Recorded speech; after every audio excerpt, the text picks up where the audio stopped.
Good morning, good afternoon, everybody. Thanks so much for joining this next episode of The Nick of Time. We're going to get started in about 10 minutes with Mehran joining us to talk about software attack surface. So it's going to be very interesting to see how to optimize it, how to understand it, and how to minimize it so you can have better performance and also better security. So stay tuned for the last episode of 2022. Of course, not the last episode of the entirety of this show because we'll be back next year, January 10th, with a new guest, obviously. So stay tuned for 10 minutes.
Good morning, good afternoon, everybody. Thanks so much for joining this next episode of In the Nick of Time. We're going to get started in about 5 minutes. This is the last episode of the year, so we'll see each other next year. But we're going to have a great last episode with Mehran joining us to talk about attack surface of software and how to reduce it, how to understand it, how to make sure that you bring more performance and security into your software lifecycle.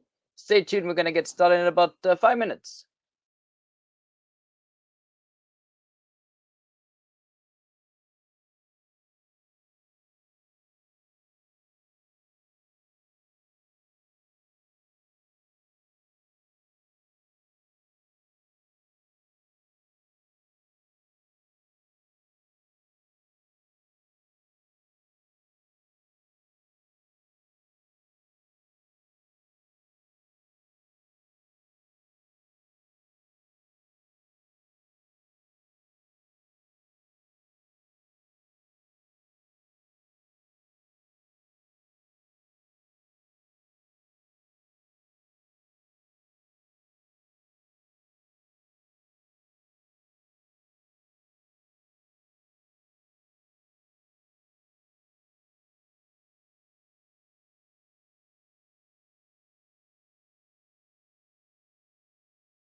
Good morning, good afternoon, everybody. Thanks so much for joining this last episode of 2022 of Learn with Nick, with Mehran today joining us to talk about software attack surface and how to understand it, how to reduce it, to make sure that you bring more performance and security to your software capabilities. So this is going to be a very interesting episode. Before we get started, I wanted to remind everybody that we want to be independent from big tech, and we want to build our independent mailing list so we don't have to rely on LinkedIn and other social media platforms to reach out to you. So if you have not done so already, please go to inthenicoftime.tv to get registered to our mailing list, so we can send you one email a week to tell you about the next episode coming up and the videos we released every week on deep dive on technology. Additionally, if you've not seen it yet, learnwithnick.com is up and running. Check it out. We have a 50% off for military, civilians, and veterans, and 20% off for early adopters ending this year with Let's Beat China coupon code. So check that out. The last video we posted is on what is RegOps, regulation operation. So check that out if you have not seen what we can do with RegOps and how that can remove the bottlenecks of your compliance and regulation security. Check that out and give us some feedback on that video. The next video coming up is going to be on GPT, so you'll see that coming. And next, we're going to have another video on the supply chain security and how to harden bits of software. So it's going to be also very interesting. So stay tuned this year for these two videos coming up this week and next week. With that, if you missed the one before, we had the WebAssembly video that came out last week showing the benefits and the value of WebAssembly and how to bring native C, C++, Rust, and other languages into the browser. So check that out. Very interesting for performance, of course, reasons. Pretty mind-boggling also what you can do now with containers. Teams like Istio are starting to use it in Envoy for the reverse proxy to be able to bring capabilities on top of the proxy. So check that out with WebAssembly. And if you've not seen it yet and you want to maybe do a late Christmas gift, we have the store.inthenicoftime.tv. All profit, 100% of the profits go to the Fisher House Foundation for this quarter. So please help us give them a lot of money. You'll find a few cute t-shirts that are pretty fun and will make people laugh. So please go check it out and let us know what you think. If you have ideas of new t-shirts and designs for next quarter, let us know so we can get those ready for next year. Just reach out to us on LinkedIn. If you've not seen it, we have the Cloud Native Town now on cloudnative.town. So go check that out. Completely free. Anyone can go and have events. We have a lot of different rooms about different topics. If you have content, if you have videos you want to share on there, we just published a video that will be pretty interesting for people looking at Istio from 0 to 60 in 2.5 hours. So for a very good deep dive on the service mesh. We have more videos coming also on HPC and other technologies. So if you have content you want to share with us, please send it to us and we'll put it on the metaverse. A lot of telco banks, 7 nations using it now. We do a lot of events. If you want to organize an event completely free, let us know, reach out to us, and we'll be able to help you do that. All right, with that, we have a pretty amazing guest today. Mehran is joining us today. I'm going to give you a quick rundown of his bio before we bring him up on the screen and directly let him do a better job to tell us about his journey. But before we do that, I wanted to give you a quick rundown. He's a CEO of RapidFort. It's the first software attack surface management platform in the market. Obviously, he has a very deep background in security and distributed systems and cloud computing. Him and his co-founders saw the opportunity to automate all the remediation that is really part of the operating open source software vulnerabilities. And what is done, of course, with RapidFort is pretty mind-boggling when it comes to identifying and reducing the software attack surface and managing that and getting a better understanding of what's going on. So you'll see that today. Before his time at RapidFort, he founded Percipo, building the fastest and most accurate AI tech for describing human images using machine learning techniques. So very deep dive and deep expertise also in AI and machine learning, obviously. Before that, he ran the EFI's core business unit and helped make it a very large name of in digital imaging. And of course, he's an entrepreneur, as you can understand. He's based in San Francisco, despite kind of the rampant nonsense going on in terms of homelessness and stuff. But that's what it is. And you enjoy, of course, programming and building simple products from complex technologies. Who doesn't, right? How to make things simple, how to make it something that can be understood and used at scale, and streamlining the adoption of very complex technology is probably the best way to innovate and bring tangible value to the world. So with that, very excited to have Mehran with us, bringing up on the screen. Welcome. Hi, Nick. Great to be here. Thanks so much for having me. Yeah, so excited to have you. Obviously, you bring a breadth of expertise both in machine learning and, of course, with the work you've done in understanding and imagery. That's obviously something that the Department of Defense would very much enjoy having better capabilities of detection. And of course, now with what you've been doing as part of the software attack surface management. And we'll talk about that today. I think people are going to realize kind of the complexity of having to manage and understand what's going on in your software supply chain and your software ecosystem as a whole. But before we get started, and I have a lot of questions for you. And by the way, people, if you have questions, make sure you start asking the questions in the comment section below. We have already a lot of questions already from social media, so we should be pretty good. But do start asking now if you want to have a chance to get your answer before the end of the show. With that, we'll give you the chance to give us a quick rundown of your journey before we start a deep dive into the software attack surface. Sure. Where do I start? Well, I was born in Iran. I finished born and raised. I finished high school there, and then I immigrated to Canada. I lived in Montreal. I went to Cégep there. It's a sort of a college in Quebec educational system. And then I ended up going to University of Waterloo. I studied math and computer science there, and then I did my master's degree in system design engineering. I worked with what was Bell Northern Research back then, and that was the R&D arm of Bell Canada. It became Northern Telecom.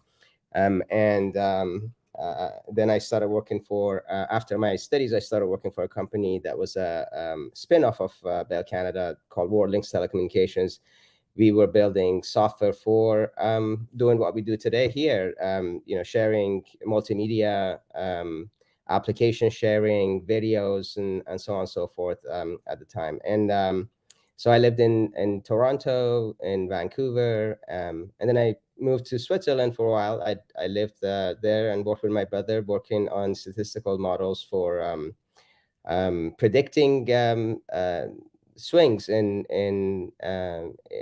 stocks, and being able to sort of weed out the market factors out of these stocks to identify cyclical stocks and so on and so forth. And so that was that. And then I moved to the US where my family lived. My parents and my sister lived, and I ended up working at a company called Electronics for Imaging.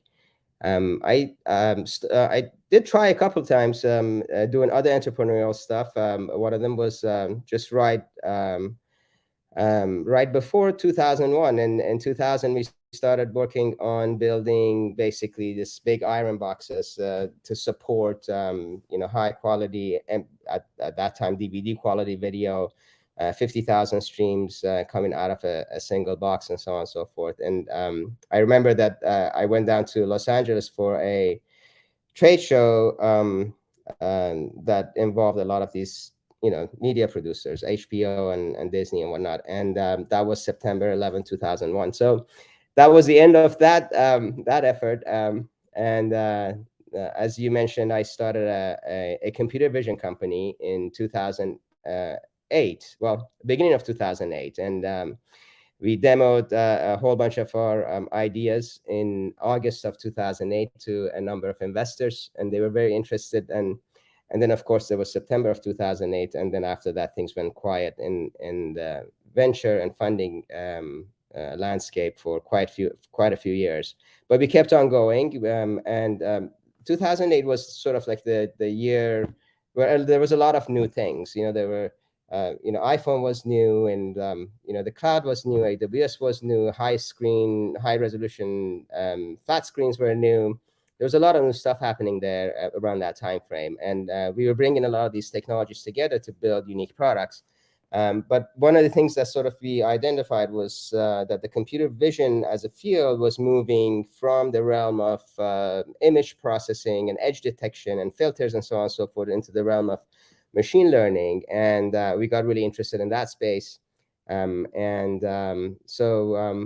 Specifically the space that we got interested in was not so much around face recognition, but we call it face description, understanding human images, understanding demographics, mood, whether they wear a hat or glasses, or if they have a beard or a mustache, and those kind of, if they're happy and so on. We focused on a lot of research over the next 2 or 3 years into 2011 in trying to take these algorithms. And the idea that we had was that the reason that these algorithms can't solve some of these more complicated vision problems was because we couldn't train them on large data sets. And back then in 2007, 8, you could only train them on, I don't know, 6, 7, 8,000 pieces of data. And so we wrote a lot of those algorithms to be able to train them on 500,000, eventually about 1 million pieces of visual data. And so we made these systems that were quite accurate, and we started OEMing that IP into people who built solutions for physical retail. That was anonymous human analytics. We could detect demographics from video feeds on fairly low-powered machine without any GPUs or anything. With a lot of accuracy. And we ended up installing in some 40 to 50,000, 45,000 different retail locations until I got focused into the cybersecurity space a few years ago. And then, of course, COVID came, and a lot of that stuff around physical retail and what people are doing in shopping malls and stores came to a halt for quite a couple of years. But nevertheless, we started working on RapidFort with my co-founder Rajiv, and the idea there was that there was a lot of change in the way that we build software and we deliver software, and along with that came a number of security issues, and we were just at the beginning of the industry understanding what those issues are and to be able to solve them. And so that's how RapidFort came about. And what my journey was from sort of doing networking to multimedia communications to imaging to computer vision, and now cyber security. Yeah, that's amazing. That's quite the journey, and as also an immigrant, I can attest to the complexity of what you achieved. So that's pretty amazing.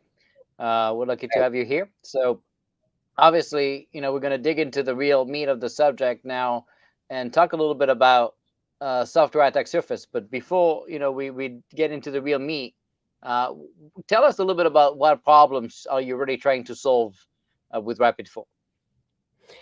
Right. I like how you refer to it, Nick, where you say, hey, how do you stay secure while you keep your development teams moving at the speed of relevance? And there's been quite a lot of change in the way that we build and develop software particularly over the past decade. And obviously it's been changing all the time very quickly, but there's been a dramatic sort of change in in the speed at which we sort of innovate, which comes primarily due to the prevalence of high quality open source components. I mean, you build your applications using a lot of open source components. 70 to 90% of the modern software is made up of open source, and that allows us to sort of innovate some 3 to 10 times faster. We don't have to write a lot of this code that we need to put our application logic on top of it from scratch. That's obviously a great thing, but it comes with this along with the fact and a set of problems that it brings with it, which is these aren't the developers that you pay, that they sit on your team. You can't call them up and say, hey, fix this issue, or I have that security issue, and why did you code this like this? They don't come from your vendors either. You don't pay them any money a lot of times. And so you have no control over, the fix cycles and the security issues and all that kind of stuff that comes along with it. And so how do you go about managing this? We're not going to go back and write every line of code ourselves. Open source has been really a huge benefit to the entire world and to the software industry in particular. And so how do you manage that? And the other part of it is obviously moving from this whole data center sort of waterfall methodology of managing software projects to the sort of cloud DevOps methodology, where we have multiples orders of magnitude in terms of improvements. We went from planning projects from 6 months, 9 months, 12 months ahead of time, however long the project would take, and we just go back to work and start coding and testing, and then 6 months, 9 months, 12 months later, we deliver a piece of software. Now we are delivering value to our businesses and to our customers on weekly, daily, hourly basis, dropping changes into production and getting that value straight out of engineering. The innovations are coming and going straight out into our business, literally in real time. And with all of that change, how do you sort of get your head around managing the security issues that comes along with it? And what we started out with at the beginning with Rajiv was very much a shift left movement. We're like, okay, we're gonna take, and this came from a real problem that Rajiv had experienced when he was at Palo Alto Networks, where he worked on a really, really important project, rewriting a monolithic application to go from 4 billion hits a day to 50 billion hits a day. They worked on it for 9 months. Everything was ready to go, and security team comes and says, well, you have 5,000 vulnerabilities. We're not going to let you deploy this, and so and they were flabbergasted. They're like, what do you want me to do with the MySQL vulnerability? And so back and forth, stand up after stand up. 6 months later, everybody shook hands, and obviously there were some updates to packages, some a couple dozen of them were addressed, and there was newer vulnerabilities that came reported and so on. And what we realized was that, okay, well, this stuff could be probably better handled if the engineers knew ahead of time. And so our focus at the beginning was a lot around sort of bringing that visibility into the IDEs, into the developer workflows, where developers spend most of their time, and give them a heads up. So by the time they get to the tail end of the project, they have all the stuff that they can explain to the other teams as to why the project is where it is, and be able to sort of facilitate the communication across the teams from the left to right.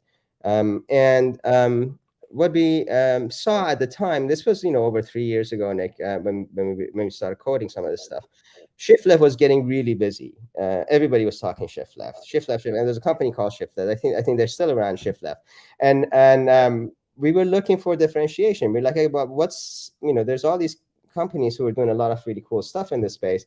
How do we differentiate? And one of the things that, and we didn't have these numbers, we were just really early on in the journey. We're like, a lot of the software that we have in these applications is open source. We don't really understand what these components do. We have a very cursory idea of what each component that we pull onto our application does, but only at the API level. And each package that you pull into your application does 100 different things. And you only use, a subset of those things. So what do we do with all the software that we pull into our application? And so we said, okay, for us to understand this, let's run this application and monitor it and see what it does. But let's build a system that allows us to do this in an automatic way. And so we set out to build what we call a very transparent instrumentation technology, so that you could run your applications, specifically working on containerized applications. You can run these containerized applications in what we call their natural runtime environment, without them knowing that they're instrumented, without other applications knowing that they're instrumented. You could run any number of instances of them and so on. So when we collect behavior on the back end about what these applications do when they're running, and maybe if you could surface this to the developer, that has a whole bunch of value, because that could be, as developers, we were interested to know ourselves. It took us a few months to get the first version of that instrumentation going. And when it started working, we realized that there was a lot of software that's not being touched in these workloads. There were a lot of files that they were never used, never opened, never started, never nothing, and so we were surprised by that, and then we started pulling workload after workload from Docker Hub, and we noticed that some 50 to 90, sometimes 95% of the software that was bundled in these applications is not being touched. And so that became an exciting thing for us. We're like, well, this is a really interesting finding. And so the next step was that, well, if we write about this, why don't we just sort of throw away all these files? Will it work? Of course, it didn't. Right. Yeah. It didn't work at the beginning, and we tweaked this and we tweaked that, and we figured out the optimization bed of removing these components, and that started working. And so then we went out to the not to the world, but to our circle of people, including at some point you, Nick, back in, I think, a couple of years ago now, and Yeah. said, hey, this is what we found, this is what we're doing, and we got really positive feedback. I remember our first conversation with you, when we hung up. I think it was Russ or Rajiv said, "Did you hear what Nick said?" He said, "That's really impressive." and, and so, That's so not every day I say that. So so that became the focus of the company, and obviously from we've evolved quite a bit over the past 2 years, on where that story was, but that's that's what we found out, that part of um, what we were doing, and what we're doing a lot more now than we did a few years ago, scanning all these components, understanding all these different parts of the software that we're bundling into our application, and saying, hey, these are all the known issues that we know, and that list is getting really, really large. When we go and look at mid-sized companies, we see that they're sitting on between 1 and 3 million open source vulnerabilities in their production infrastructure. Large companies are sitting on 10 to 20 million of them.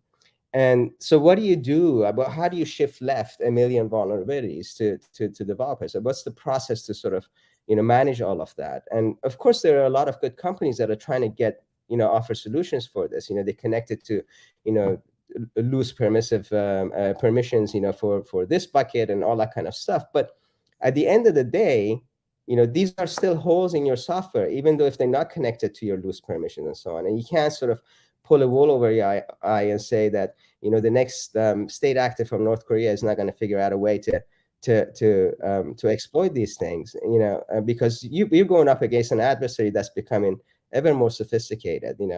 Cybercrime is a violence-less crime, and so it's starting to attract, very educated people who have sort of, borderline scruples that come in and for money, and I'm talking about yeah. just the criminals.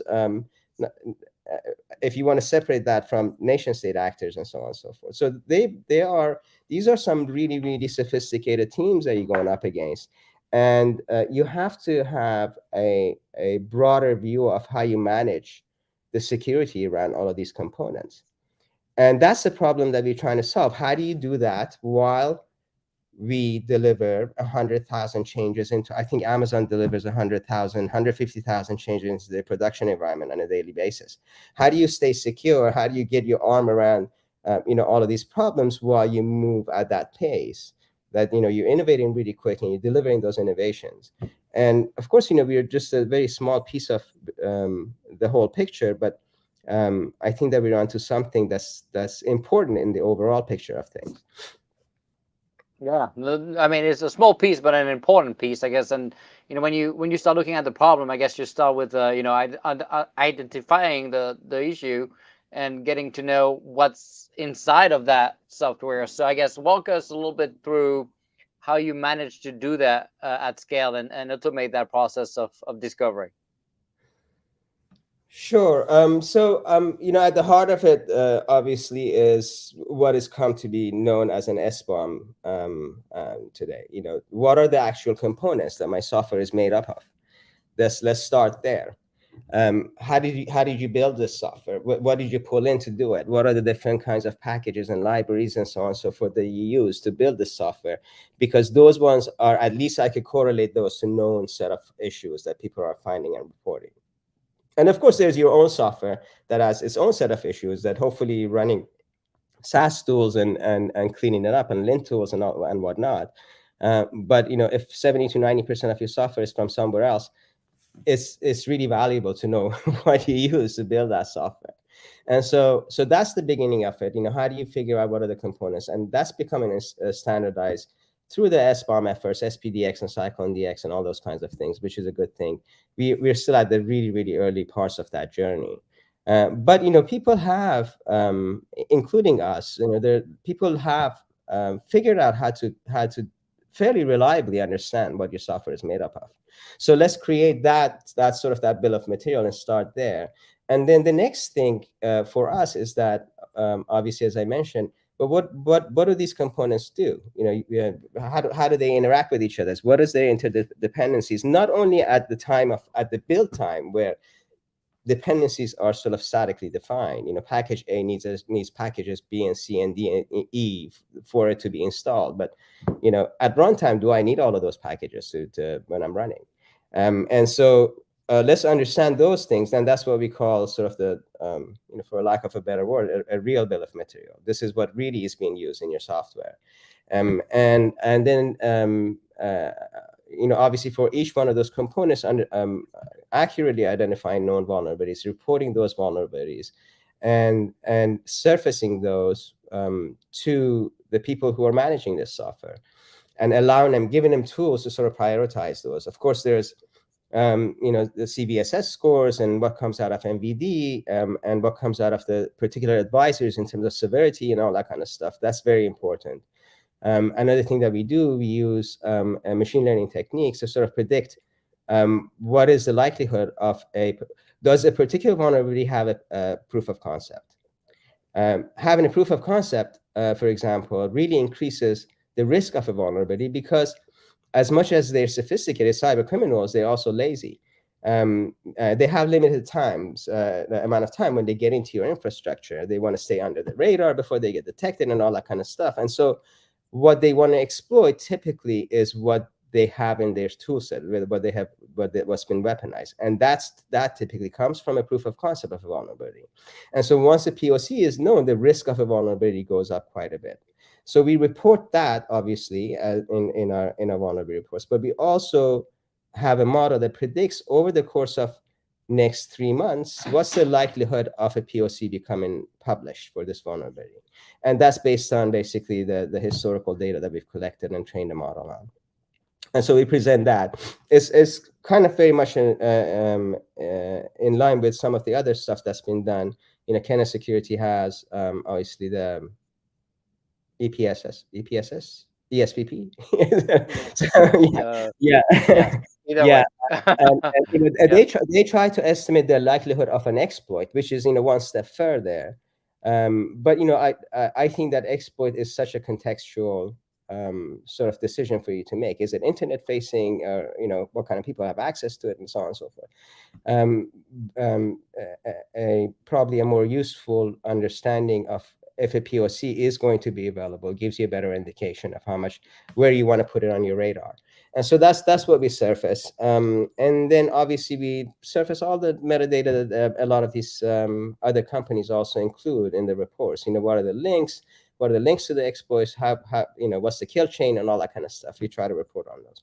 But the whole idea is that to package all of that information, give the users the tools to prioritize these things and go after them, because nobody's going to go and fix a million vulnerabilities or research a million vulnerabilities, or even if it's 200,000 or whatever it is, highs and criticals in their infrastructures. They have to be able to prioritize it in some reasonable way.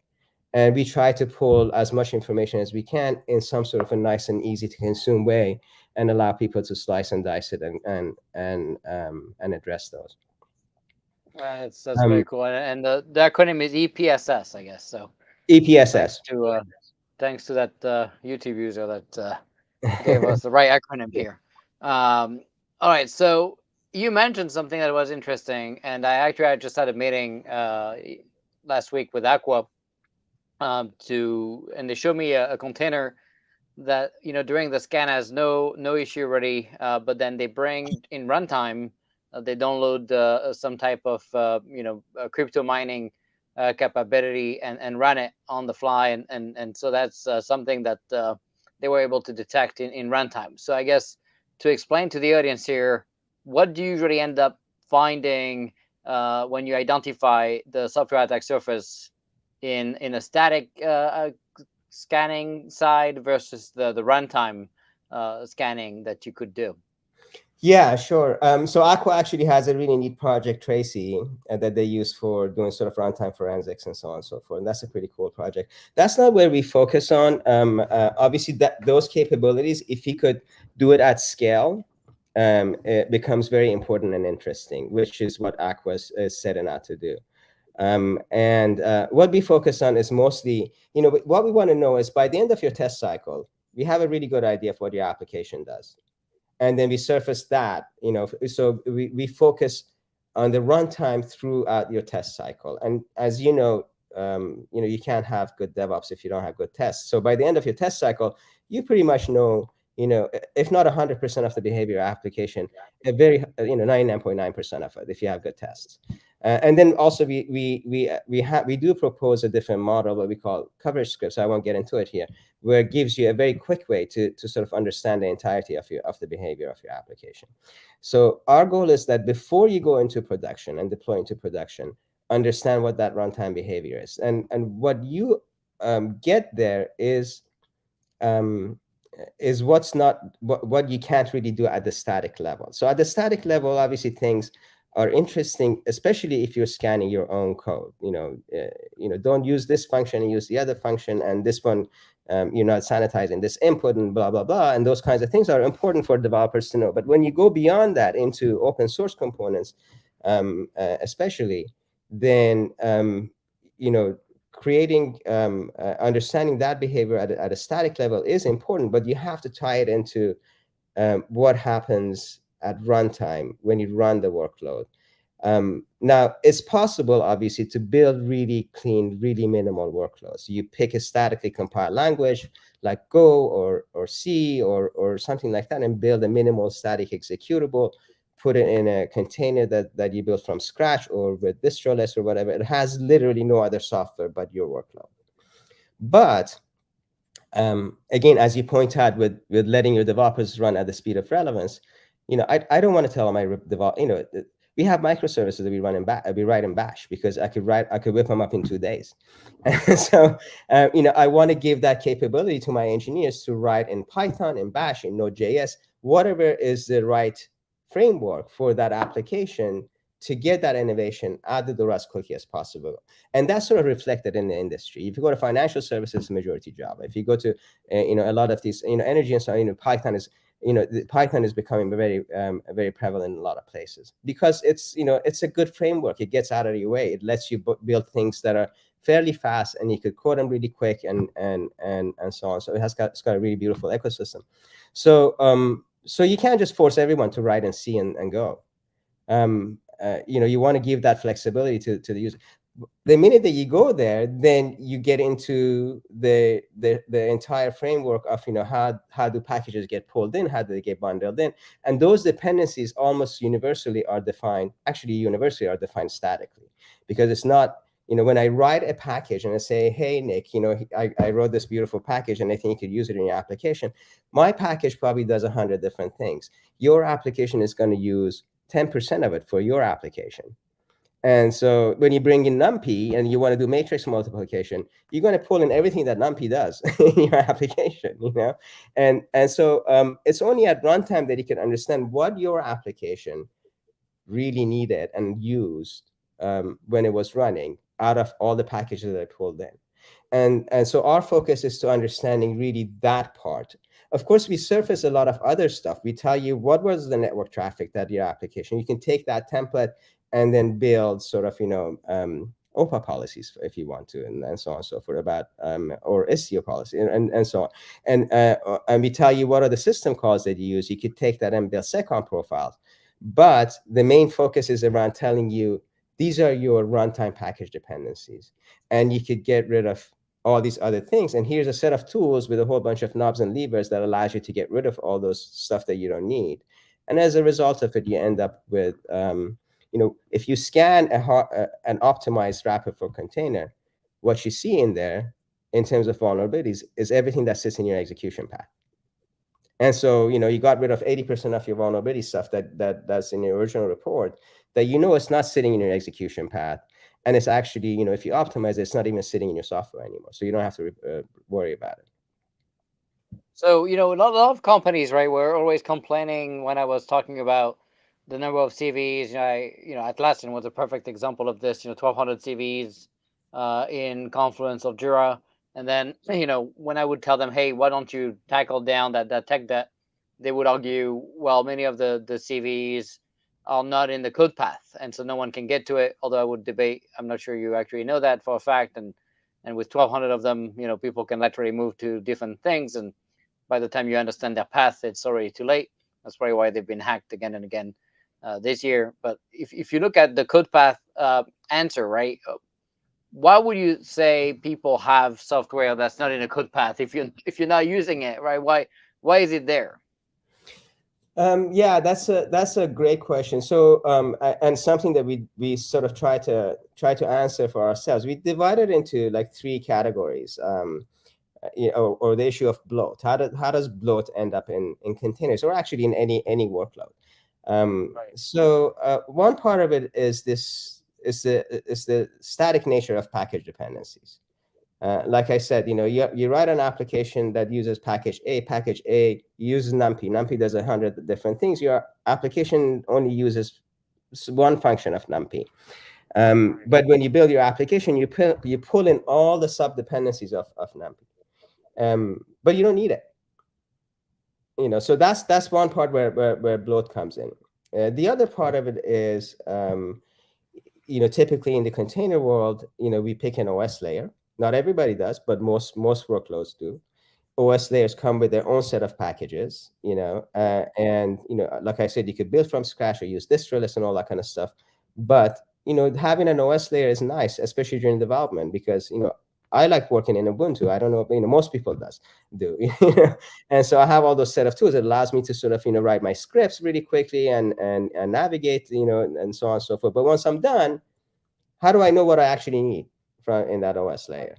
And so that's another set of source of bloat. And the third part of it is, I think you're going to like this, is that we actually put tools in our workloads, because when things go wrong in production, we want to go in and have investigation tools handy. People put GDB in their workloads. They put TCP dump in their workloads, and they end up there in production, believe it or not. And that's a really, really bad idea. Right. And so you shouldn't do that. If you left it there by accident, we'll flag it, and and we remove it for you. If you left it there Right. on purpose, we do provide you a workflow to hot load these tools into a running container, do your So you investigation. When run you you go, you add it on the runtime when you yeah, need at, it. at runtime, we You hot load inject it. you inject it. You inject it. Yeah. Yes. And then the other part of it is tech debt. I mean, engineering organizations change, code becomes orphaned. um, you probably have a good sense of this. There's still a lot of code that's written in COBOL that, some of the programmers are no longer with us, or they're no longer programming or capable of programming, for example. But these things are still there, and so there's tech debt that over time accumulates. And that includes, by the way, config files, data files, secrets, and all that kind of stuff that get left around. Right. And so that's the other part of the bloat. So those are the three categories that we sort of think that bloat is coming from, and that we've identified. But there might be other ones, but those are the main ones. Yeah.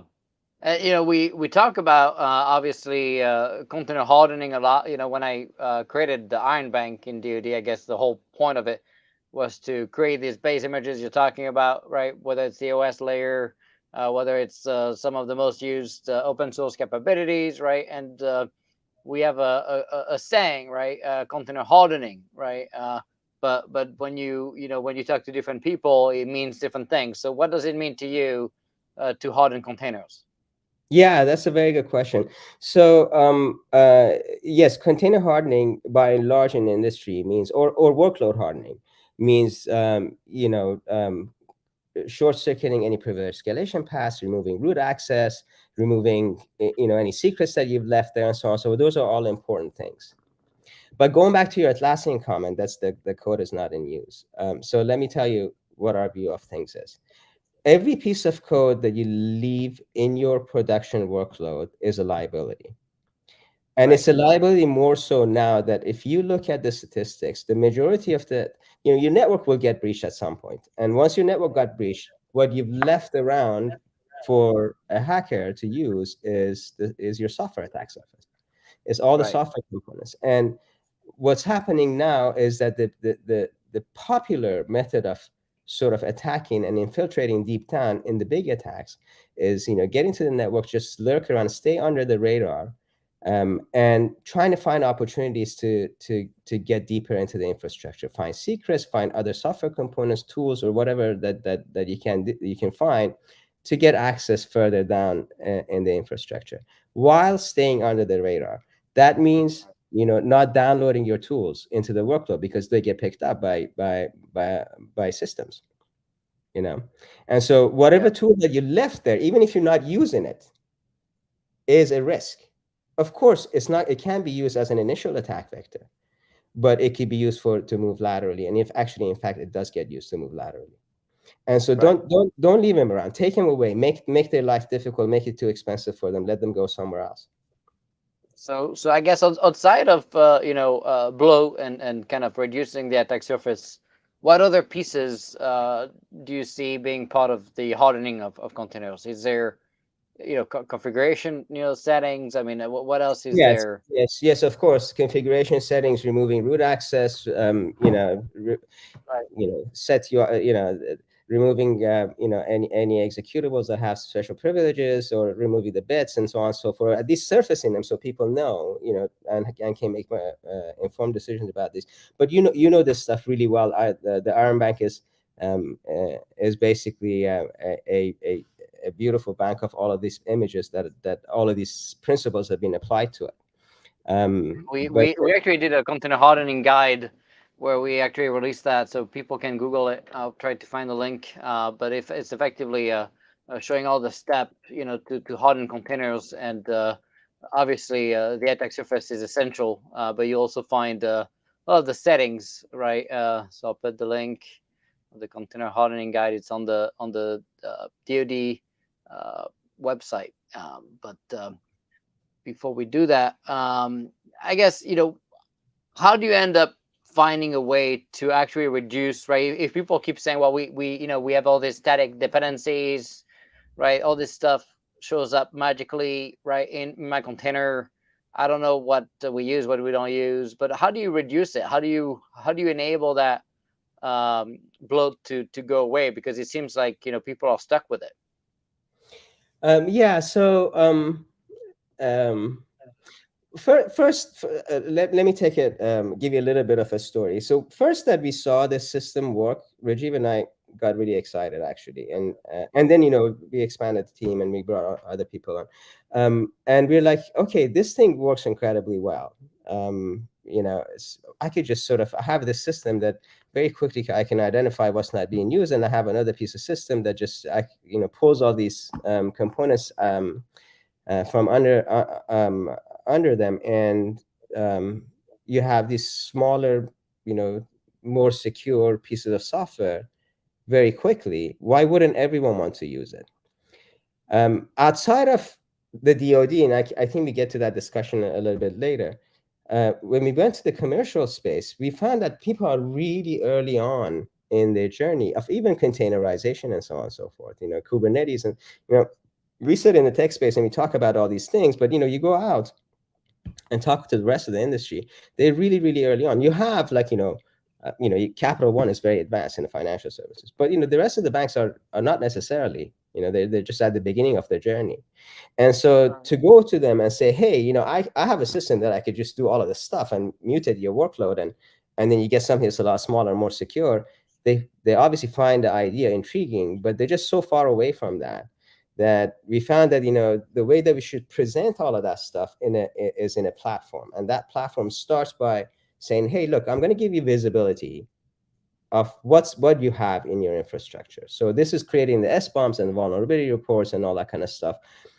What we do also at that point is that we show you we have a model that predicts what's the opportunity to improve. By just scanning your workloads, we could tell you, hey, we think that there is this much unused software in your workload, and you should go ahead and profile it and see what you find. And then the next step to that is a profiling bit. So the next part of the profile platform is that, hey, let me efficiently and transparently profile this workload for you. You push it through a slightly modified deployment process that we introduced to you. And then at the end of that process, you have a full visibility of what your workload does. And now you could see which one of those packages and corresponding vulnerabilities are sitting in your execution path, which ones are not. And you could prioritize based on that. And then also you have visibility into the network traffic, into the system calls, into the file accesses, and all that kind of stuff that the workload actually does. And you could make informed decisions about what you want to do with that workload. And then the third part of it, you go now to your conversation, and let's say that if you're a security team, obviously the first one, the scanning, you could operate on all by your own. The second part, maybe you get a bit of help from the DevOps team. The third part, which is optimization, your conversation with your developers changes from saying, hey, I want you to fix this vulnerability in the Nginx, or see if there's an update or whatever, or remediate this, to saying that, hey, I ran your workload, and it looks like you're not using packages A and B and C and D.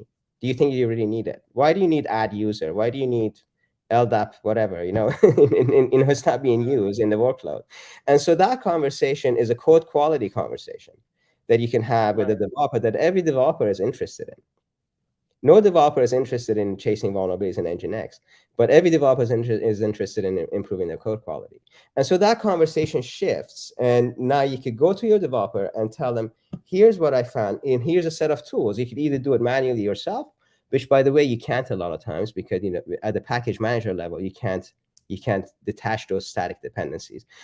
And here's a set of tools for you to actually do it, and figure out if you want to use it or not.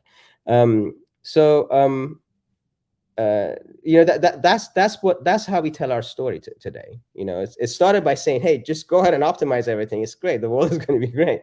To saying that, hey, I know that you're going through a journey.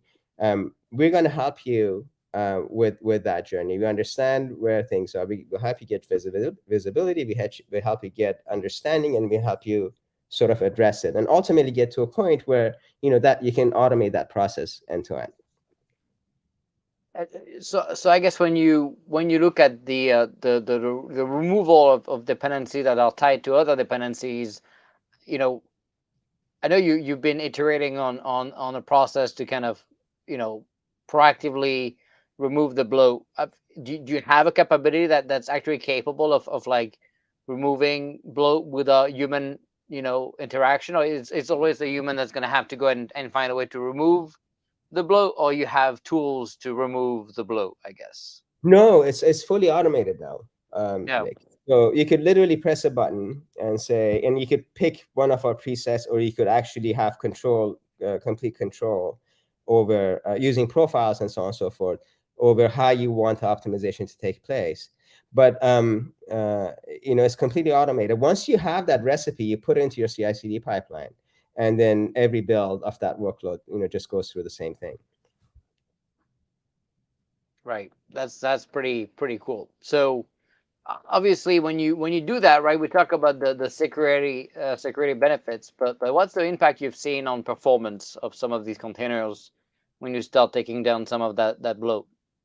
Yeah, so they get quite a bit smaller.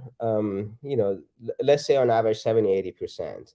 That translates to a lot less software that you have to download when you bring up a new cluster. So that translates to better, if you have high availability SLAs, if you're doing 4.9, for example, 4.9, you can't get to 4.9 without 3 zones. You need 3 zones to get to 4.9. And then, even at 3 zones, if your system goes down, one of your zones goes down, you need to bring up another zone. You have 60 gigabytes of images to download. That's going to take you an Yeah. hour. 4.9 is 50 minutes a year. So you blew your SLA at that point. So you do Yeah. 4 zones. You over provision. You do 4 zones, and then so you're paying for that. It's expensive for one thing, right? And secondly, there are places where the 4 zones aren't available. So once you get hit with that downtime, which everybody does, Right. then you pay. You pay both in terms of reputation, and obviously customers not paying you because you breach your SLA and all that kind of stuff. So there is a performance that we're trying to quantify, and actually we're going to write a blog post about it and so on and so forth, and let people know there is performance benefits from that perspective from having smaller containers. There is no runtime performance benefit because ultimately it's the exact Because same code that's yes, running. it wasn't being used. Yeah. Yeah. Right. Which is, the size of the image is obviously a very big deal, and of course you get the cyber benefit that we talked about. So there's Yeah. that, which is probably Yeah. the primary goal overall. Um, so when you take a look at all this work you guys have done, when did you found the company again? When was what year? We were incorporated end of 2020. 2020. So Yeah. it's been 2 years, right? It's been 2 years. We just had So a birthday. Yeah. yeah, happy birthday. So Thank you. where are you now when you look at the journey and the kind of the light at the end of the tunnel, if there is one, or at least of your initial light? Where are you now? Do you feel like you've done 80%, 90%? What's the delta? What's missing? I guess. So there's many ways to sort of answer that question. A typical way that people talk about it in the sort of startup world is that, hey, do you have product market fit? Where are you in your PMF journey? And it's funny to talk about product market fit as sort of like a singular point in your journey, because product market fit, by definition, is sort of an eternal thing because the market Mm-hmm. changes. And Yep. I think we have a product that it is a very complete platform. It's very usable and useful, and people are using it.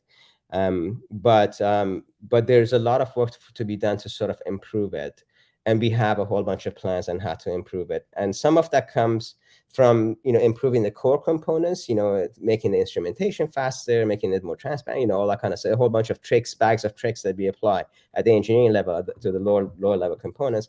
And then there's a whole bunch of sort of workflow UX type of stuff that we're going to Stuff. wrap around the entire platform to sort of automate. We want to automate the entire. When it comes to open source um, vulnerabilities, there's only a few things that you could do to remediate, and the majority of those things could be automated.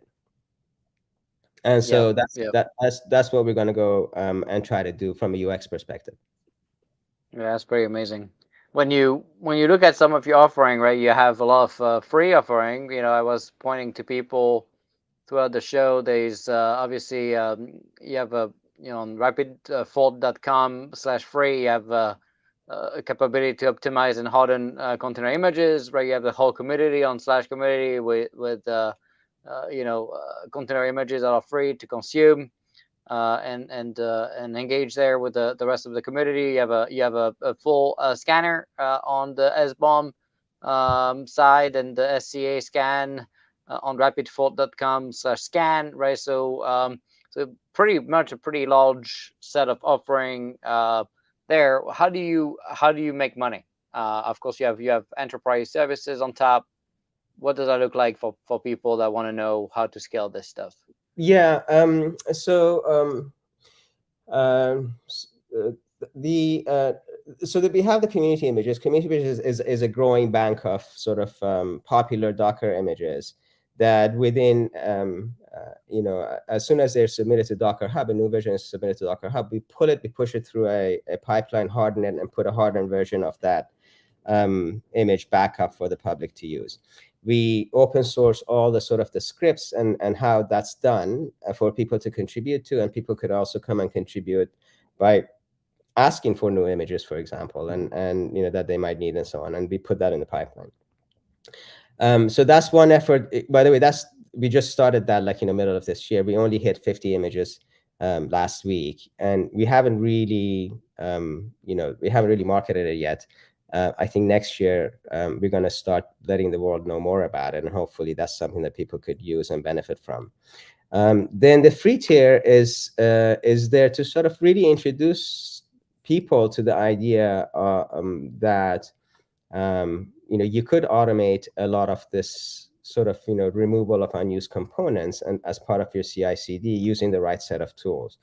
And we give a generous amount of sort of usage on the hardening component. I think it's 300 or 400 containers you could harden for free, and after that it drops to like 20, 30. The idea is really to give enough so that for smaller companies they could do it for free. Right. And Right. then if people obviously are larger companies and they getting benefits of it and so on and so forth, that we drive business from that. And then there's a scanner, which is as an inline CI/CD scanner that's also for free forever. So you could use that as part of your CI/CD scanning workflows in your pipelines. There are a set of enterprise features on top of that. So things like registry scans and VM scans and Kubernetes scan and so on and so forth. Those don't come in the free tier at this point. So if you have those kinds of requirements, then you engage in a business deal with us. And then obviously the optimization, the profiling and optimization, the free tier only provides a certain amount of usage. So if you need to push 10,000 containers a month and harden them through the system, which larger companies have actually even a lot more than that, then that's the paid tier. Yeah. Do you is your model then paid per volume of containers or users, or is it per volume of containers that you help with? I guess. It's a very good question, Nick. It's not based on seat licenses. It's based on volume.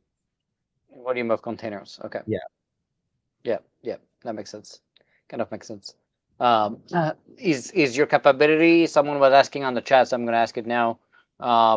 Is it able to run on the customer premise entirely, or you need to send the containers, all the stuff to your SaaS offering, or do you have a like an air gap capable thing for like a DoD customer?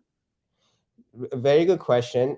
So we deployed in a number of federal environments, air gapped and obviously on-prem. So we do have an on-prem offering that nothing comes to our infrastructure. And then the SaaS is offered as multi-tenant SaaS, dedicated SaaS. There are two offerings there that you could use. Right. Interesting. Yeah. So when you look at the journey, obviously you mentioned some of the UX stuff, but what are the big things, right, that you're thinking about when it comes to next meaningful, like, key differentiator features that you're thinking about for the next 2-3 years? What are you thinking about? Yeah. And that's also so there's again core engineering sort of research type of work that we're doing. Some of that has to do around what we call fast instrumentation. So our instrumentation techniques today, they're suitable for pushing through your test pipeline, but they do have quite a bit of overhead, just because of the way that they are. So they have some amount of overhead on CPU time, but larger on clock time. One of the things that we will release early on next year is our fast instrumentation techniques. The goal is to get into under a couple of percentage points in overhead, both in clock time and CPU time. That allows us a couple of things. Hopefully that allows us to explore with our customers running instrumented workloads in production. And then once we can run instrumented workloads in production, then that gives us capabilities, for example, of sort of delaying that profile collection all the way into production exposed to production traffic and harden on the fly kind of a thing. So Right. that's one of the things that's going to come out next year. Then there's we're going to tighten up that whole sort of workflow around hot loading of tool packs, and attach sort of RBAC and authentication, all that kind of stuff to that. That's coming also next year. And then also we're looking at putting a workflow, like I mentioned earlier, around all of these things to automate the entire process. So we believe that you could get to a state of zero fixable vulnerabilities with a minimal footprint and maintain that state in almost an autonomous automated fashion, where Right. there's only very, very specific points that you need to get human intervention with the right processes and right tools. And we're trying to get our head around what that entire workflow looks like, and present it to our customers. How much of what you've been innovating on is tied to machine learning slash AI versus just normal coding, I guess? How much did ML help you get there? Yeah. Well, we're not an AI first company or ML first company, however you say it. But Yeah. we do use ML because we have some experience in the field, obviously, in features where we think that it's useful. Right. So today, those are in two features. One of them is our ability to estimate the amount of unused components in a workload at scanning time without watching it run. And that's based on a whole bunch of data that we've collected running through and hardening a large amount of containers through our platform. The other one is, like I mentioned, around estimating the likelihood of a POC being available for a vulnerability over the course of next 90 days. But which, by the way, is very, very lopsided. So basically what we find, and this you might find this interesting, that a POC is either available when the vulnerability is reported, or then it's very unlikely for it to become available later. Some of them Right. do, Right. but then as time goes by, you know, nobody goes and figures out a POC on a 1-year-old vulnerability. You know, Yeah. on That's top. interesting. So Yeah, you're saying the timeliness is tied to the. That's interesting. I never looked at that kind of data. Yeah. That's it's counterintuitive because you'd figure that, hey, if I'm looking at this model, as time goes by, my risk should go up. But what right. happens is as time goes by, your risk goes down because people are just not They finding that. didn't, didn't use it. So how Yeah. quickly do you find CVs getting an exploit The, the, ready? I guess. the majority, well, the POC itself, the majority of it is by far within like a week of the vulnerability. If it's not published but at the time of the vulnerability being published, then it's like within a week or so. Right. Right. Yeah. Interesting. Oh, I never thought of this. That's pretty cool. Yeah. So obviously, when you started the company, you put a pretty heavy focus on the federal market, and I talked to a lot of entrepreneurs trying to convince them to at least, if not focus, very much invest in federal, because I first, with the recession coming and the disaster of the economy coming up, I think it's going to be a pretty important crutch for companies to have a revenue coming in despite the economic crisis. But but why did you decide to do it? Um, so this is a really good story actually, because what happened was, and I don't think you know this, Nick, but so what what happened was, we had this obviously idea. The system was working. We were super excited about it, and I think Russ reached out to you over LinkedIn or something, and then he Yep. sent me a message. He said, he actually called me. He said, "Ron, who I connected with?" I'm like, "Who?" He said, "The chief software officer of the United States Air Force." I'm like, "You're kidding me?" And I don't know if you remember, but Jim Zemlin is a friend of the company, so he's head of the Linux Foundation, and so I asked him. I said, "Hey, do you know Nick?" And he said, "Yeah, Nick is great. He's really well known." And Chris Anichuk, the CTO of CNCF, is also a friend of the company. And Right. he spoke very highly of me. I'm like, wow, that's amazing. So uh, I think it was like really early on, right after basically we incorporated, that we spoke with you, Nick, and we realized, so that was our sort of first connection into the DoD sort of landscape. And that's how we got to know about Platform One and Iron Bank and all that kind of stuff. I mean, like, this stuff looks really advanced. This is pretty amazing. And the first project that we did, this first SIBR that we got, phase one that we got, was a small project to sort of, take a look at Iron Bank images.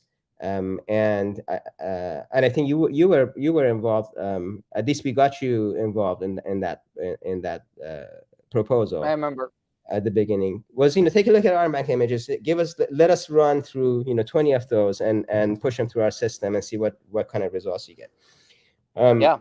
and through that process we found out that actually the teams at the DoD, at least the teams that we interact with, they are really really advanced. In terms of what their understanding of cloud native technologies, Kubernetes, containerization, DevSecOps, vulnerability management. I mean, you guys had all of it in place. The VAT is an amazing system, and all of that kind of stuff. The whole process of Platform One is a really really advanced system. A lot more advanced than anything I've seen, actually, to be honest, in the commercial space. I should Um, use you as a quote. That'll be nice. I'll use that as no, a it's, quote. it's true. I mean, and it's a testament to honestly, to what you guys did there over the past. And I know this, you didn't wake up and this system fell into place. DoD is such a huge organization. For you to be able to manage your way through and be able to get a system like this in place is quite an accomplishment. But it's a beautiful system, and we realize that there's a lot of expertise when we talk to the engineers who are involved. And the various, Carl Fox, Rob Slaughter, all these. I mean, these guys, they all know this landscape so well, and um, and so that's where we sort of got really interested. So, these guys understand our language. They know what we're talking about. They know, I don't have to explain to them what a container is. Or what a Kubernetes is. They're ahead of us. They're saying, "Hey, use Istio," and then that was one of the things that one of our I spent 6 months, telling people what a container was. They thought I was trying to ship containers to Afghanistan. Shipping containers. So that was helpful, for my life. yeah. So So that got us excited, and then we realized that, okay, that this is an organization that's trying to figure out how to build software for the next 10-15 years securely, and while staying really really fast, using open source components and so on. And they're really advancing their journey, and we don't have to educate, we don't have to handhold them and say, hey, let me scan your infrastructure and let me now profile this. And then, we don't have to do what we do in the commercial space with the right. DoD teams, and so that's became our focus. This is a, So you're saying for once the DoD teams were more advanced than the commercial teams we were talking to. That's pretty cool. oh my God, yeah, no, this is uh, I wouldn't say, I think maybe you guys from inside are more critical of it. From my perspective, we always thought, even as a kid, we talk about the United States Air Force or whatever. You know that they're super advanced. And it was really interesting to see that entire system in practice. And the DoD is a humongous organization. It's bigger than any other company. And to sort of be able to put structure around those processes and sort of navigate all the requirements and all the processes and all the going up the ranks and down the ranks and talking to the various kinds of people to get a project in place. All those processes that are in place because of good reasons, to be able to manage a really large organization, makes it really difficult to implement something like this. And to see that all in place when we got there was pretty amazing for us. And so that became our focus, because we had a group of teams that we could talk to and we could learn from, and we could get installed, so I could deploy in an air gapped environment and figure out what I have to fix in my software, or I had to deploy with Istio and figure out what I have to fix with Istio. And we're in Yep. Iron Mike right now. We have to go through that whole process, and VAT and vulnerability remediation, all that kind of stuff. And I don't get that in commercial. Right, right.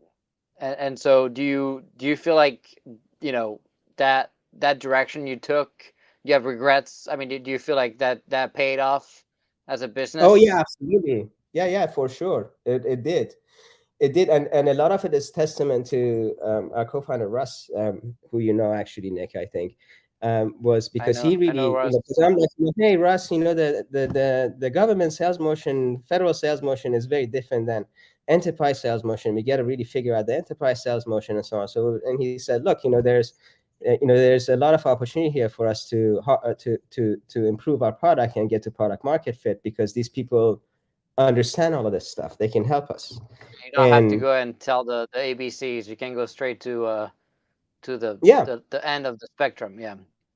yeah. And so once we figured out how to go through the process and the paperwork and the application and all that kind of stuff, then the rest of it was actually has been a pleasure to be a part of.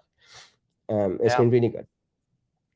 Very nice. And of course, I see a lot of companies then using the reference, right, to their commercial customers. And I think, when you look at how many CIOs, both in telcos, banking, and healthcare reach out to me, right, saying, hey, if you were able to put Kubernetes on jets and bombers and space systems and nuclear systems, you can probably help us with my bank stuff.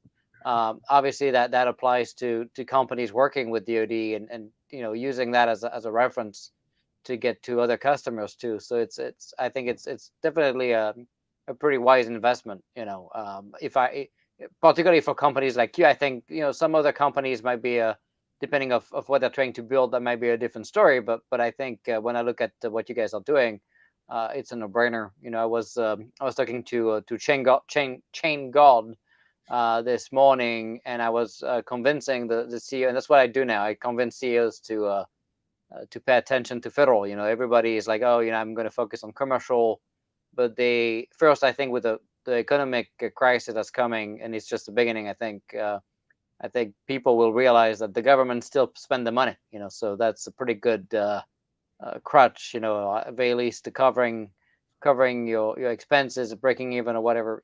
So definitely worth the companies at least doing a little bit of a commitment, getting one federal public sector sales guy. Doesn't have to be massive. Doesn't have to be the sole priority, but I think it's very important to do something. So plus it's important for the nation and our Yeah, chance of well, I mean, winning against China.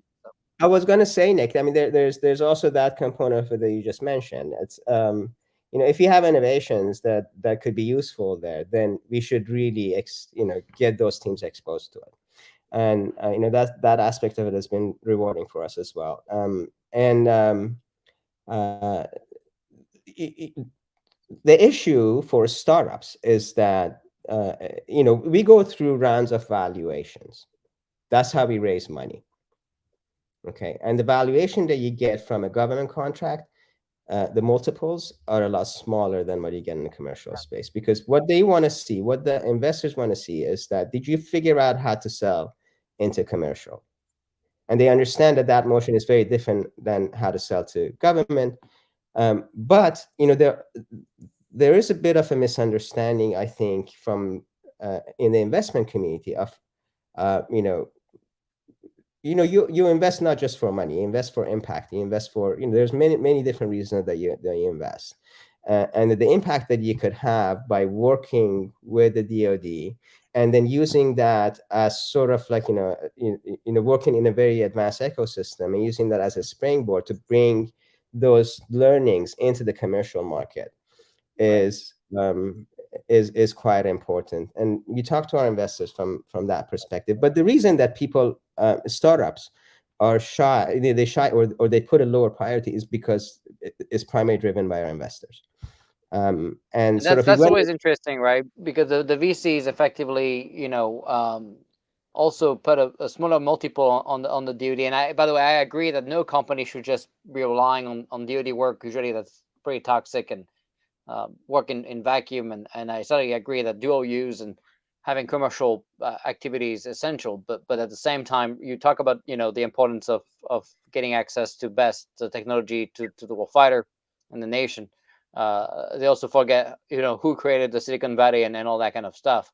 But then there's also the fact of the reference that can be leveraged, right? By I've seen companies like Encore and many others start with DoD and really get their massive engagements from the DoD standpoint, and then grow to banks and healthcare and other companies, thanks to the references and being able to say, hey, if we can secure the DoD's container stuff, so we can help you here with your banking stuff. So I think people don't pay attention to that enough, and it's a little sad because there's also the other piece of like, hey, well, look, that you have a economic crisis, recession, and then maybe commercial can afford the nice to have product anymore, and versus the government is not going to slow down. So I think it's also short sighted from the investor standpoint in terms of the resilience of the government market, and the funding that never dries up.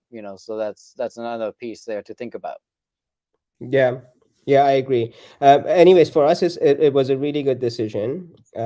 We do have commercial traction, uh, but uh, but by focusing on sort of the more advanced use cases within the DoD, that helped us really improve the product very quickly, as opposed to, Faster, yeah. and so that was You that was can go sell it at scale to the commercial people, but you're gonna have to start back with the painful.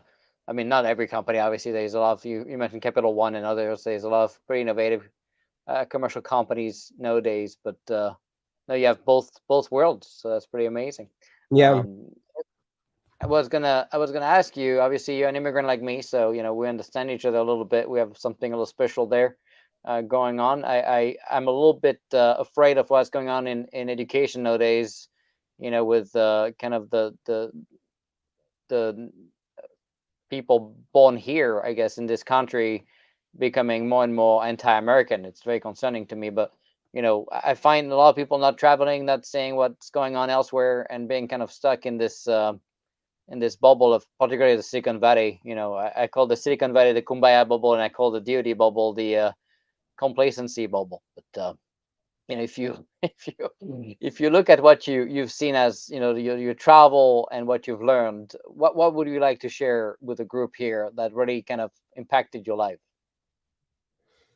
Um, well, there's a lot about who I am that's been shaped by travels, of course. That there's the standard stuff that everybody's at the end of the day the same. Everybody has this utilitarian view Yeah. of what life should be, and they want to be happy and prosperous, and they want their families and the kids and their loved ones and friends to be the same, and so on and so forth. And that's sort of universal, regardless of culture, religion, race, creed, and all that kind of stuff. But uh, I think one of the things to that you pointed out is very true, in the sense that it's been quite a long time since a major war that sort of hit home here, and it's been a couple of generations, or 2 or 3 generations, and so we've gotten used to this comfort and security that sort of this country provides, Right. but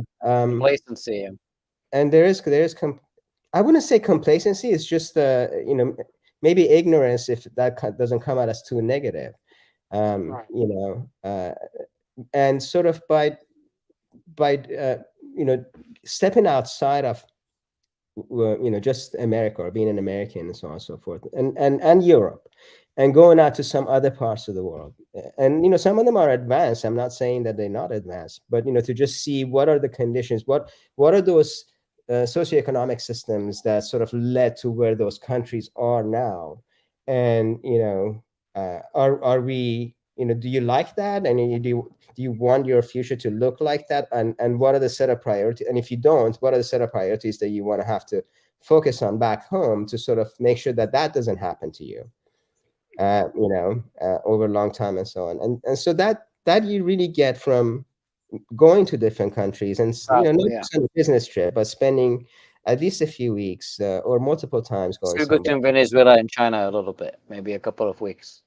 Yeah, yeah, and I've been to China. It's a wonderful country, but it's the same. I mean, It's not the people, it's the CCP, and it's the same with Venezuela, right? You look at the president, what it's Yeah, done with the country, it's just what it is, But yeah, and governments do turn around.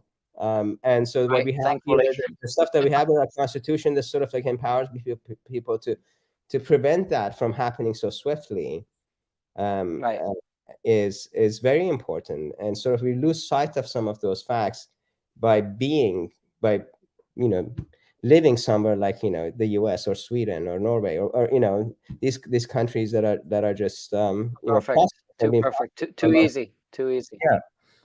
And Yeah. so it's good to sort of step out and realize that, I mean, history goes in cycles and inevitably. And Repeat itself, right? So, yeah. and that's the other thing. I think education, and the really doing a terrible job both on the IT side, of course, but also just history. I mean, what kids learn nowadays is just very scary to me. But anyway, we're not gonna get too political. uh, Uh, I think my kids go to a French school, so here we go. out of all those places, so they do get quite Mine a lot of don't. Mine and don't. They couldn't find it. But I don't. I don't really care about French or no French. But I care about understanding the nation, understanding the story. When people start saying the flag is racist, and that I saw this school here in Virginia where there was a playground for black kids that was only for black kids. I find that to be despicable. It's just very scary when you start mm, doing that yeah. kind of stuff. Segregating kids at 4-year-old. It's just like, ready. You're Mm, creating the problem. You're creating racism when it should. It's not even a thing in kids of that age. They don't even think about it. But it's just sad. But anyway, so we talk about obviously economy a little bit. And I was mentioning how the government obviously can help you sustain the teams and pay for stuff while this is happening. What have you seen, I guess, as an entrepreneur yourself in the last 6 months, pretty much a year? What have you seen, in terms of challenges coming from that economy? Do you see companies maybe investing yet less, being more careful is with how to spend money? Do you see, people talking about you know getting rid of a piece of their team um, because of the economy? What do you see on the market? I think from that perspective, Nick, it's a little too early to sort of understand what the impacts are. I don't see that, especially not in the security market, and especially if you have some sort of land and expand model for your business. In the sense that Right, you're not entering, asking for $1 million off the bat, kind of a thing, to put your system in right, place. right, right. So I don't see that yet that much, but there is of course concern that that is changing. But when it comes to cybersecurity or development, which are that's where we have one leg in cybersecurity and one leg in Mhm. development teams. I Both of really those, think cyber is more impacted than development, but yeah, because people yeah, still see cyber as nice to have, even though it's not. But yeah, it's interesting. it's true, but the flip side to that is that in cyber there's such a shortage of skills. I don't Um, want to lose it. Yeah, yeah, and if people can only afford not to have that for such a small amount of time, because it's going to take him so long to actually refill that. And yeah, yeah. so there's that part. And in terms of budgets, nobody tells you that the budget is cut, but people will tell you off the record that they've delayed it, Right, kind of a right. thing. So there's some of that that's starting to Question happen. is how long. That's where it becomes a problem. If it's a few weeks, months, but if it's a year, that's a Yeah, different they pain point, delayed it. right? Delayed it, but and I haven't ran into that myself, but I've heard it. Um, so I think the main thing that I see, Nick, is that we went through over 10 years of literally pumping cash into the economy, Yes. and that was a lot of It's it. like a And little reset. yeah, Yeah.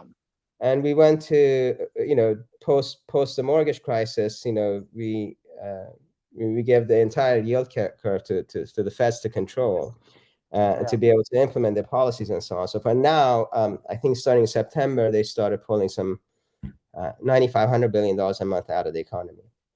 And Yeah. so yes, the economy was strong and resilient, and whatever way you want to measure it. Some people say it wasn't, some people say it is, but let's say it is. But it's not a trillion, 2 trillion. I mean, because this is going to keep, 100 billion a month pulling out of the economy. At some point, something's going to buckle. And we don't know what the ramifications of that are. And that's what they're trying to sort of make sure it's a soft landing or a harsh landing. Sometimes you say that, I don't want to, death by 1,000 paper cuts. Let's just let's just have a crash land so we can Right. recover. A big one. Yeah, and then you move on. Yeah, it's interesting also, when you look at the what's happening, with the VCs, right? And some valuations were just completely insane. Bloated. Talk about bloated attack surface of software. It's the same thing with bloated valuation. It's just on the napkin. No company was even trying to break even or even understand what it takes to make money, make a profit. My companies were always focused on B2B and making profit. In fact, we haven't raised a single round of funding. It's just the way I wanted to do business. But if you look at the companies now, and look, I'm not saying people shouldn't raise money, but I think there's a difference between just raising unlimited amount of money at insane valuation, and now at least from what I see, people doing their rounds now, I can tell you it's very different what I've saw last year, just in terms of their own valuation. In fact, Yeah. many that had deals that were pending got slashed, by up to 50% valuation cut, which is pretty Yeah. mind-boggling to me. Yeah. We won't get back to that landscape for another 10 years, I think, if we ever do. Right. So people think that But maybe we this is shouldn't. just, Maybe we should actually learn to make money. Maybe we should break even I think and so. make profit, I think right? I think it's going back to basics a little bit, and putting Basics of one-on-one business. You would never see valuations. I've seen these crazy, multi-billion dollar valuation, and the company is making 20 million revenue. I'm like, how do you get to 1.5 billion valuation? It's just completely mind-boggling to me. And well, it's so disconnected from real life. good for them. But a lot of that is dictated by Well, just it backfires, right? Because that's one round, and then you don't get to the right expect. I don't know if that's actually good, right? I think it set an immense amount of pressure and stress, right, to the founders and the company, and usually backfires, right? You get away with one round, but the next round you're gonna pay that back tenfold. I think it's actually not sustainable. It's like a Bernie Madoff kind of Ponzi scheme. You can sustain that valuation forever. So it's just not good. well, yeah, that was reflected in sort of the difference in private and public markets, the valuation in private and public markets too. A lot of the companies after they went IPO, the valuation actually dropped. um, and it takes them a while to come back. But nevertheless, you do see some good companies coming out of that system. If that, For sure, yeah, um, yeah, for sure. I Not don't the think that's entire sustainable. system is rotten. There is some hope left. Yeah, no doubt. Yeah. Some good companies. I lost a lot of money in the stock market recently, but that's okay. That was something that was bound to happen. I made a lot of money too, so I guess it's what happens. But so obviously, my last question to you, right, is what keeps you up at night when you look at what's going on both in the world and in the company and with your life. What keeps you up at night? Um, so, well, overall, I'm a very optimistic person, Nick. So, That's I good. think everything is going to be fine. Let me Good. let you know. As long as we But do something about it, because it's not gonna be magical. But I agree. Yeah, it's gonna be fine as long as we wake up. If we I keep mean, sleeping, I don't know.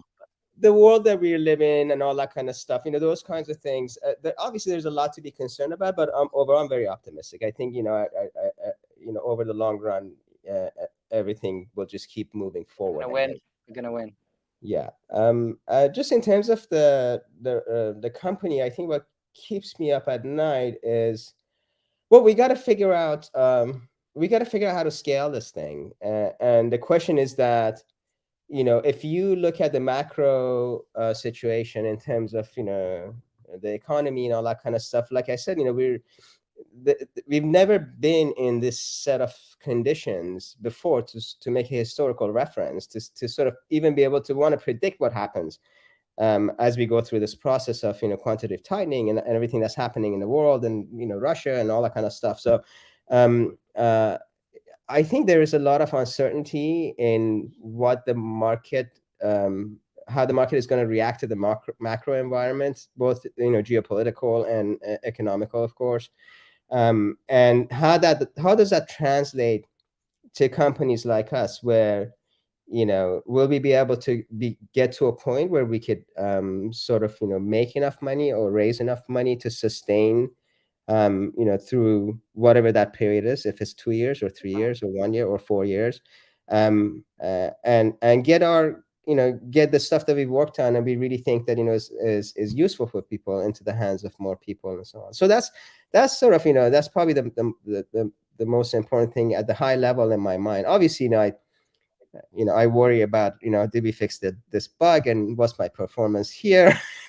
There's all these kind of, Yeah, sure. and but those come and go by the end of the week. But the one that's sort of a consistent theme these days for me is, can we sort of carve out a path where it lets us navigate with lower risk and higher certainty over an uncertain economic period at this Yeah. point. And so we don't know that. We try to hedge our bets. We try to sort of be very careful in how we spend money. We try to be very careful in how we raise money and all that kind of stuff. So we'll see. Hopefully we're making all the right moves. It's not easy, right? And it's okay to fail a little bit and learn fast, but don't fail too much. Otherwise, obviously, that's the problem. But Yeah. it's part of the learning. It's okay. So Nick, I have a question for you if you have time. I don't. Do we have time? Yeah, go for it. So how did you end up doing this whole thing at the Air Force, the Platform One, Iron Bank, all that kind of stuff? What's your story behind it? Well, first I got into the job by having I guess the leadership at OSD reach out to me and talk about DevSecOps and cyber and zero trust, and kind of trying to see how do we bring it into the department. And then we created the DevSecOps initiative, and we started to get some momentum. Yeah, I was fighting a lot, all the legacy stuff, and also the Cloud Foundry, massive amount of money. The Air Force was spending 100 million a year on that, which was about to die, and I was the only one telling people to stop using it before it was going to be too late. And hundreds of teams was talking about jumping on that, and spend more money with Pivotal until I was like, that's going to be a problem. And we need to be on Kubernetes, we need to be using Lego block containers, reusable, looking at what SpaceX has done, and comparing it to other companies that we work with. So it was a pretty big 1 year kind of learning curve. And then we had so much success that the Air Force, Dr. Roper at the time, say, hey, we need a new office for this. Let's create the chief software office. So I became the first chief software officer in DoD.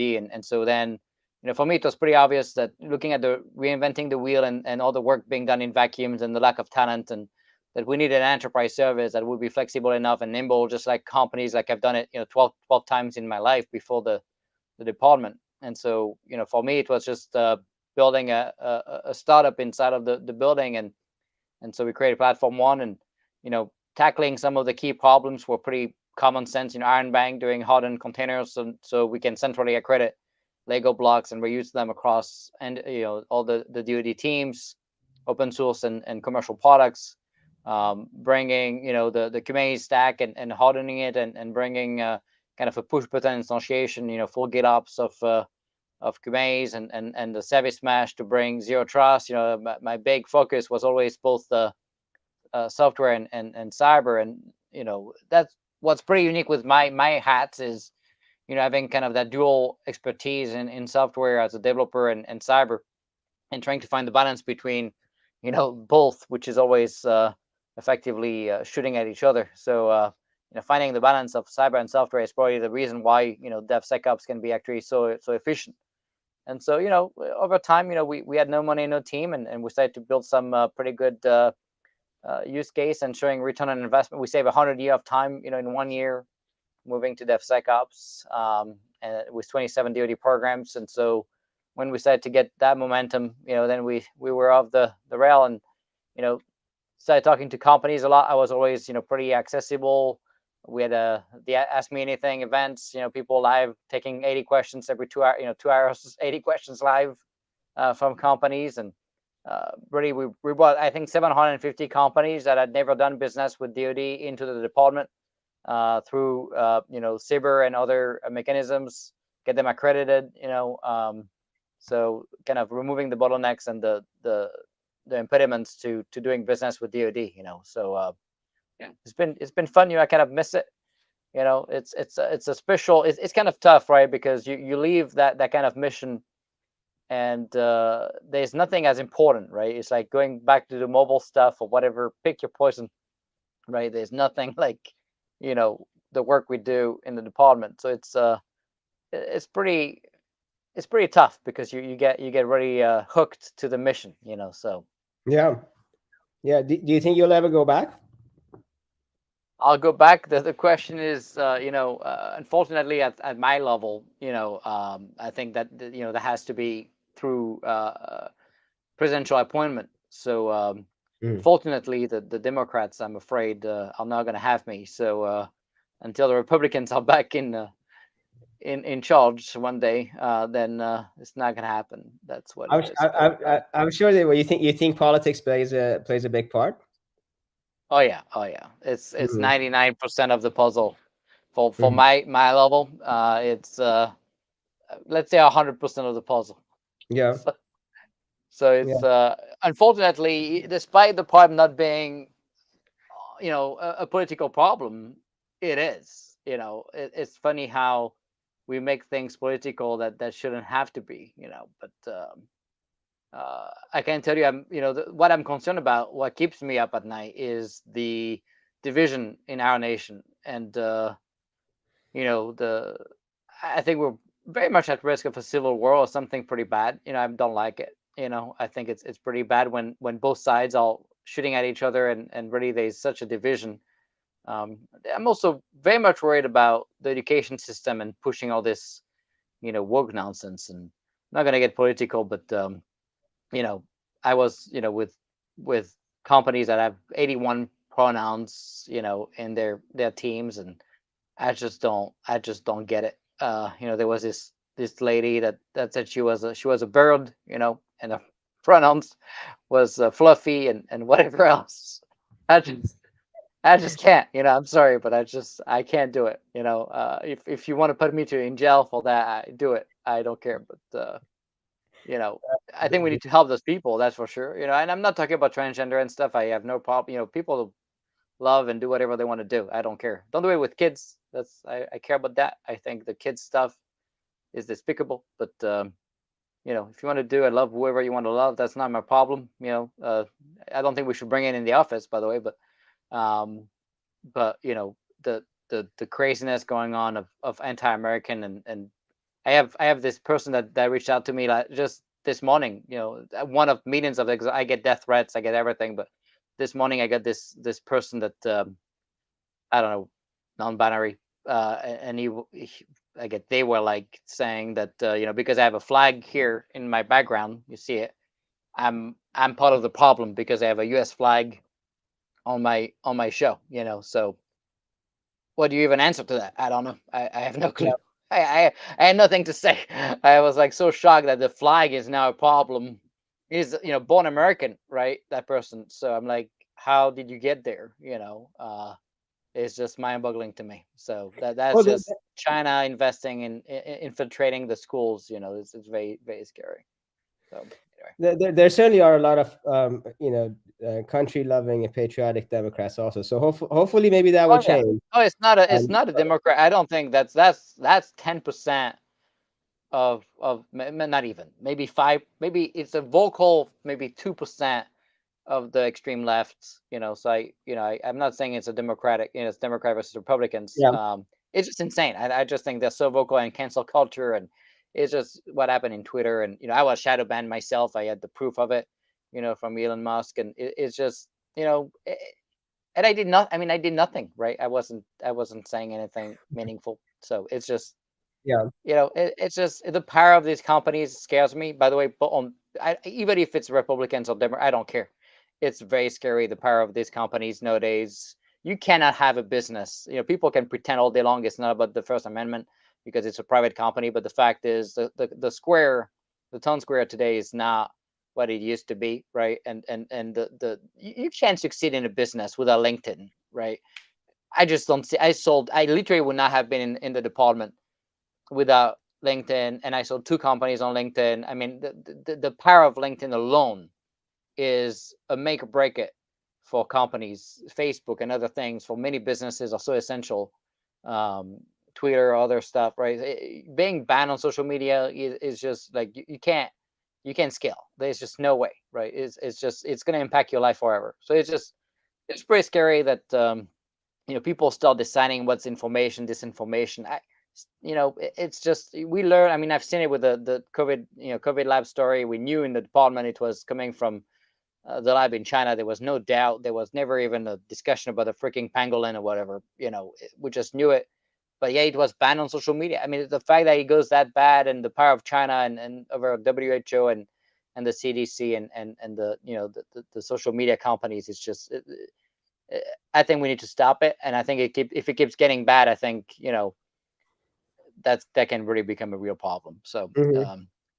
like you, I hope it's not gonna get there, but I also don't want to put my hand in the sand and pretend it's not, because it's getting worse. And the more at first people say, oh, it's just a few people, let them do whatever they want to do, and now it's like controlling, speech. Apparently, Stanford University decided that saying we're Americans is America because it's of 42 nations in America, and saying we're American is racist.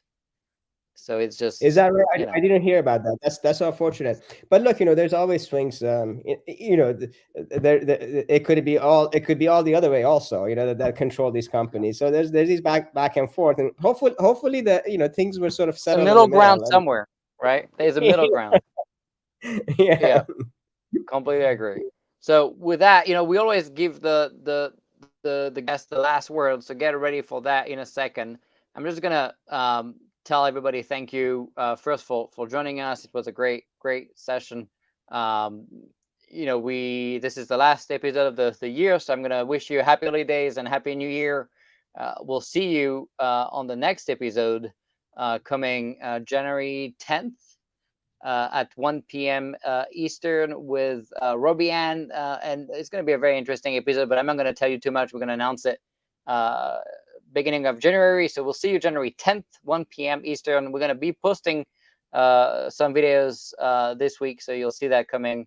But in the meantime, let's go to you for the last words. I hadn't prepared anything, but let me tell you, I really appreciate you having me on the show, Nick, and also for you, for being part of our journey early on and giving us the confidence to move forward. I think that a lot of the stuff that you did and put together at the DoD has been amazing, and it's to be part of that sort of journey and an ecosystem throughout the time. But by the way, just so people know, it's not like you and I know each other that much. This is probably the second time or third time that I'm seeing you. um, but nevertheless, I want to give you kudos for all of that, and thank you for having me on the show. I wish everyone a very Merry Christmas and a happy holiday season, and a great 2023 ahead. And despite all the economic situation and all the things that people are worried about, I think we'll have a great year. There we go. With that, I wanted to thank everybody. See you next year. And please keep up the good work so our kids have a fighting chance at winning against China 20 years from now. Stay safe, everybody. See you next year. Bye.